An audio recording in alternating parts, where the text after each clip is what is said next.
Hello, today I'm in Mercedes SL55. In this video I'll show you how to change language on the speedometer display.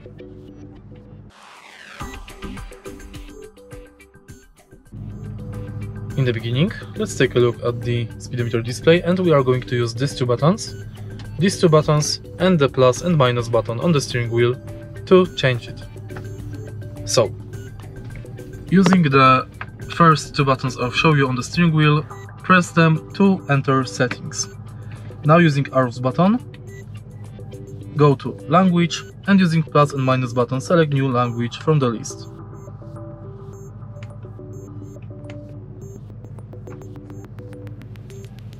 Then press this button.